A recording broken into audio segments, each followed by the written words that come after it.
മൂന്നാം മോദി മന്ത്രിസഭയിൽ ബി.ജെ.പി. അധ്യക്ഷൻ ജെ.പി. നദ്ദയും അംഗമായി സത്യപ്രതിജ്ഞ ചെയ്തതിന് പിന്നാലെ പുതിയ അധ്യക്ഷനെ ചൊല്ലിയുള്ള ചർച്ചകൾ വീണ്ടും സജീവമാവുകയാണ്. 2023 ജനുവരി വരെയായിരുന്നു നദ്ദയുടെ കാലാവധിയെങ്കിലും ലോക്സഭാ തെരഞ്ഞെടുപ്പിന്റെ പശ്ചാത്തലത്തിൽ 2024 ജൂൺ വരെ നീട്ടുകയായിരുന്നു.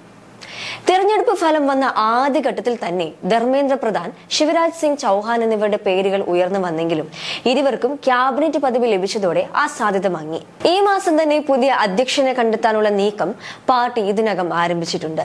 CR പാട്ടീൽ, ശിവരാജ് സിംഗ് ചൌഹാൻ, ഭൂപേന്ദർ യാദവ് തുടങ്ങി മുതിർന്ന നേതാക്കളെല്ലാം മോദി മന്ത്രിസഭയിൽ അംഗമായതോടെ പുതിയ അധ്യക്ഷൻ ആരെന്നതിൽ പല പുതിയ പേരുകളും ഉയർന്നു വന്നിരുന്നു. ഇന്ത്യയുടെ ആദ്യ ദലിത് വനിതാ രാഷ്ട്രപതിയായി ദ്രൗപദി മുർമുവിനെ കൊണ്ടുവന്നതുപോലെ പാർട്ടി അധ്യക്ഷ സ്ഥാനത്തേക്ക് വനിതയെയും കൊണ്ടുവരാനുള്ള സാധ്യതകളും പാർട്ടി പരിഗണിച്ചിരുന്നു. സ്ത്രീകളിലേക്ക് കൂടുതൽ ഇറങ്ങിച്ചെല്ലാൻ ഈ നീക്കം സഹായകരമാകുമെന്നുമുള്ള കണക്കുകൂട്ടലൊക്കെ പാർട്ടി നടത്തിയിരുന്നു. അതുകൊണ്ട് തന്നെ അമേഠിയിൽ മത്സരിച്ച് പരാജയപ്പെട്ട സ്മൃതി ഇറാനിയെ പരിഗണിക്കുന്ന കാര്യത്തിൽ ചർച്ചകൾ തുടക്കത്തിൽ തന്നെ ഉയർന്നിരുന്നു. എന്നാൽ പിന്നീട് ഇതിനുള്ള സാധ്യതകളെല്ലാം തന്നെ മങ്ങുകയായിരുന്നു. 1980-ൽ പാർട്ടി രൂപവൽകൃതമായ ശേഷം ഇതുവരെ ഒരു വനിതാ പ്രസിഡന്റ് സ്ഥാനത്ത് എത്തിയിട്ടില്ല എന്നതും ശ്രദ്ധേയമാണ്. അതിനിടെ മഹാരാഷ്ട്ര ഉപമുഖ്യമന്ത്രി ദേവേന്ദ്ര ഫട്നാവിസ് ബി.ജെ.പി. ദേശീയ അധ്യക്ഷനായേക്കുമെന്ന അഭ്യൂഹങ്ങൾ ഇപ്പോൾ ശക്തമാവുകയാണ്. കഴിഞ്ഞ ആഴ്ച പ്രധാനമന്ത്രി നരേന്ദ്രമോദിയുമായി കുടുംബസമേതം കൂടിക്കാഴ്ച നടത്തിയതിന് പിന്നാലെയാണ് ഇത് സംബന്ധിച്ച പ്രചാരണം സജീവമായത്. മികച്ച സംഘാടകൻ എന്ന സൽപ്പേര്, വിഷയങ്ങൾ പഠിച്ച് അവതരിപ്പിക്കുന്ന ശൈലി, പ്രസംഗ പാഠവും, രാഷ്ട്രീയ തന്ത്രങ്ങളിലെ മികവ്, പ്രായക്കുറവ് തുടങ്ങി ഇങ്ങനെ ഒട്ടേറെ ഘടകങ്ങൾ പ്രധാനമന്ത്രിക്ക് പ്രത്യേകം താല്പര്യമുള്ള ഫട്നാവിസിന് അനുകൂലമാകുന്നുണ്ട്. RSSന്റെ ശക്തമായ പിന്തുണയും നാഗ്പൂരിൽ നിന്നുള്ള ബ്രാഹ്മണ സമുദായ അംഗമായ അദ്ദേഹത്തിനുണ്ട്. RSS പ്രവർത്തകനും നിയമസഭാ കൗൺസിൽ മുൻ അംഗവുമാണ് ഫട്നാവിസിന്റെ പിതാവ്. ഒക്ടോബറിൽ നിയമസഭാ തെരഞ്ഞെടുപ്പ് നടക്കാനിരിക്കെ മഹാരാഷ്ട്രയിൽ ബി.ജെ.പിയുടെ മുഖമായ ഫട്നാവിസിനെ കേന്ദ്രത്തിലേക്ക് കൊണ്ടുപോകുന്നതിൽ പാർട്ടിക്ക് ആശങ്കയുണ്ട്.